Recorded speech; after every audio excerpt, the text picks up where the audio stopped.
Assalamualaikum warahmatullahi wabarakatuh. Alhamdulillahilladzi an'amana bihululi syahri Ramadan wa unzila fihil Qur'anu hudal linnasi wa bayyinatin minal huda wal furqan. Wassalatu wassalamu ala nabina Muhammad wa ala alihi wa ashabihi wa man jahada fi sabilil hidayati wal ghufran. Amma ba'd. Pemirsa El-Kalam yang saya hormati dan dimuliakan oleh Allah Subhanahu wa Ta'ala, pada kesempatan kali ini izinkanlah saya menyampaikan tema tentang motivasi membaca Al-Quran di bulan suci Ramadan. Jamak diketahui dan sudah menjadi hal yang maklum bahwa ketika kita melaksanakan puasa di bulan Ramadan pada siang hari, banyak yang merasa letih, lemas, mungkin juga pastinya adalah lapar, dan kemudian secara otomatis mempengaruhi etos kerja dan juga lebih-lebih lagi mengurangi semangat untuk beribadah. Antara lain adalah membaca Al-Quran. Padahal bulan Ramadan ini yang kemudian banyak disebut, diistilahkan dengan bulan suci, bulan yang mulia, bulan Al-Quran, itu karena memang di bulan Ramadan ini Allah Subhanahu wa Ta'ala menurunkan Al-Quran sebagaimana dijelaskan dalam surah Al-Qadr ayat 1, Inna anzalnahu fi lailatul qadr, sesungguhnya kami telah menurunkan Al-Quran di malam Al-Qadr atau dalam Lailatul Qadar, dan kita semua tahu bahwa Lailatul Qadar itu terjadi di bulan Ramadan. Diperkuat lagi juga di dalam Al-Baqarah ayat 185, A'udzubillahi minasyaitonirrajim, Syahrul Ramadan alladzi unzila fihil Qur'anu hudal linnasi wa bayyinatin minal huda wal furqan. Bulan Ramadan di mana di dalamnya Allah Subhanahu wa Ta'ala menurunkan Al-Quran sebagai hidayah atau petunjuk bagi seluruh umat manusia dan penjelas dari hidayah tersebut serta menjadi Al-Furqan, pembeda antara hak dan yang batil. Jadi adanya bulan Ramadan terkait dengan kemuliaannya, kesuciannya dan keistimewaannya sangat terkait dengan turunnya Al-Quran di bulan suci tersebut. Para pemirsa El-Kalam yang saya hormati, maka menjadi tradisi di banyak negara Muslim, juga khususnya di Indonesia, bahkan juga mungkin di negara-negara non-Muslim, di mana umat Islam di sana bisa menjalankan ibadah bulan Ramadan dimanapun berada, khususnya di bulan Ramadan. Banyak sekali orang kemudian membaca Al-Quran lebih giat secara kualitas maupun kuantitasnya itu lebih dibanding di waktu-waktu yang lain. Nah, namun tentunya hal yang manusiawi, khususnya lagi ketika saat seseorang itu merasa letih, lapar, kemudian juga dalam kondisi tubuh yang tidak prima, ada juga rasa kantuk, dan lebih-lebih lagi juga kemudian menahan lapar yang kemudian mengurangi semangat dan motivasi untuk membaca Al-Quran itu. Maka pada kesempatan kali ini izinkanlah saya mencoba untuk mengajak diri saya sendiri, dan jika alhamdulillah bermanfaat bagi para pemirsa El-Kalam yang saya muliakan, alhamdulillah.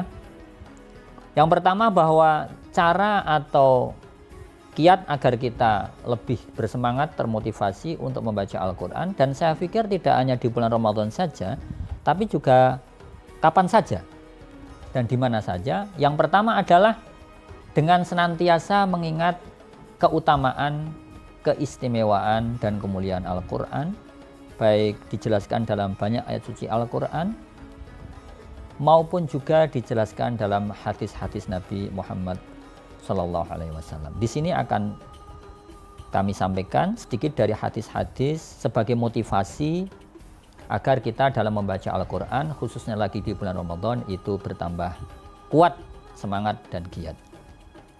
Misalnya ada hadis yang berbunyi, man qara'a harfan min kitabillahi falahu hasanatun wal hasanatu bi asyri amsalihha. La aqulu alif lam mun harfun walakin alifun harfun wala mun harfun wa mimun harfun. Terjemahannya kurang lebih, siapa yang membaca satu huruf dari kitab suci Al-Quran, maka dia akan mendapatkan satu kebaikan, yang mana satu kebaikan ini dilipat gandakan menjadi 10 kebaikan. Satu huruf yang dimaksud, misalnya dalam contoh ayat alif lam mim, itu tidak dihukum alif lam mim itu satu huruf, tetapi alif satu huruf, lam satu huruf, dan mim satu huruf. Jadi ketika kita membaca alif lam mim saja, itu sudah bisa mendapatkan 30 kebaikan. Nah, tentu para pemirsa yang saya hormati, apakah kebaikan itu kita peroleh saat di dunia ataukah khusus nanti ketika di akhirat? Para pensyarah hadis banyak memberikan penjelasan tentang ini. Memang mayoritas menjelaskan bahwa kebaikan itu akan didapat nanti di akhirat. Tetapi juga tidak menutup kemungkinan bahwa kebaikan itu juga akan kita peroleh saat di dunia. Bukti dari hal itu bahwa orang Arab jahiliyah yang kala itu kita semua tahu penuh dengan berbagai hal yang negatif, buruk dari sisi akhlaknya, perbuatannya, ucapannya. Ketika mereka sudah masuk Islam, beriman kepada Al-Quran, mau membaca Al-Quran, lalu kemudian mereka menjadi bangsa yang maju di segala bidang, tentu dan jelas akhlaknya menjadi baik, tentu dalam bimbingan Rasulullah SAW, dan kemudian meluaskan daerah kekuasaannya ke berbagai belahan dunia. Kemudian juga menguasai berbagai bidang ilmu, astronomi, geologi, geografi, fisika, ilmu bedah, kedokteran, dan berbagai bidang ilmu yang lain. Maka tidak heran ketika kita membaca seseorang alim, pakar muslim, misalnya beliau adalah ahli fisika, di waktu yang sama adalah seorang yang hafid Al-Quran. Seorang ahli bedah, di waktu yang sama juga seorang hafid Al-Quran. Dan tidak hanya di masa lalu, pada hari-hari ini kita banyak menemukan contoh semacam itu. Seorang insinyur, ahli tata negara, kemudian juga misalnya profesor di bidang ekonomi, di bidang perbankan, di waktu yang sama juga seorang ahli Al-Quran. Nah, bagaimana kemudian orang-orang bisa hebat seperti itu? Bagaimana mereka berinteraksi dengan Al-Quran, dan bagaimana kemudian mereka bisa selalu giat semangat membaca Al-Quran, itu yang perlu kita teladani. Dan sependek yang saya pahami, antara lain adalah karena mereka sangat-sangat mengetahui dan meyakini bahwa Al-Quran itu memang mempunyai keutamaan dan keistimewaan. Misalnya lagi, Al-Mahiru bil-Qur'ani ma'as safaratil kiramil bararah. Orang yang mahir di bidang Al-Quran itu akan dikumpulkan bersama as-safaratil kiramil bararah, malaikat VVIP-nya Allah Subhanahu wa ta'ala yang sangat istimewa, sangat khusus. Walladzi yaqra'ul Qur'ana, adapun yang membaca Al-Quran, wa yatata'u fihi, dan kerepotan, terbata-bata, wa huwa alaihi syaqqun, mengalami kesulitan, falahu ajrani, tetap mendapatkan 2 pahala. Pahala membaca Al-Quran dan pahala kesabaran menerima rasa berat atau penderitaan, usaha yang sangat maksimal dalam berusaha untuk bisa membaca Al-Quran dengan baik. Nah, misalnya lagi, iqra'ul Qur'ana, bacalah Al-Quran, Fa innahu, sesungguhnya Al-Quran, ya'ti yaumal qiyamati, akan mendatangi orang yang membaca Al-Quran itu pada hari kiamat, syafi'an li ashabi, untuk memberikan syafaat kepada orang yang membaca Al-Quran tersebut. Nah, hadis-hadis tentang keutamaan membaca Al-Quran ini sangat banyak sekali, sehingga perlu kita baca terus-menerus.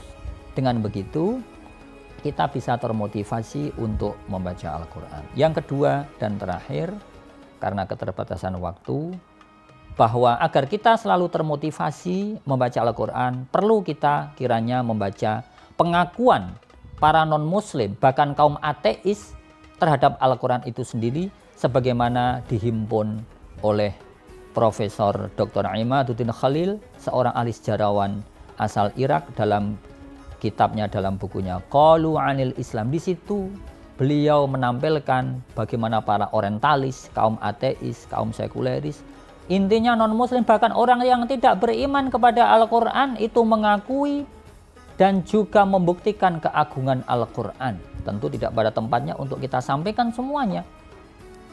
Tetapi yang dapat saya sampaikan, bagaimana ketika non-muslim, orang yang ateis, yang tidak percaya kepada Al-Quran, itu tergugah untuk meneliti, tergugah untuk mengkaji, dan merasakan keajaiban dan kemukjizatan Al-Quran. Bagaimana mungkin kita yang mengaku seorang muslim dan seorang mukmin justru tidak mau untuk membaca Al-Quran meskipun hanya satu huruf.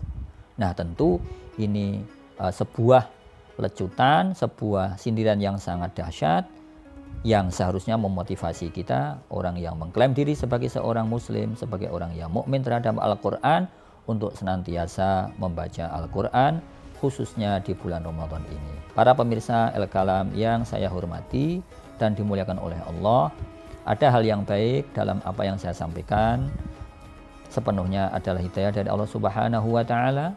Jika ada hal yang kurang berkenan dari tutur kata, hal-hal yang juga mungkin tidak tepat dalam saya menyampaikan, seterusnya mohon maaf. Akhirul kalam, assalamualaikum warahmatullahi wabarakatuh.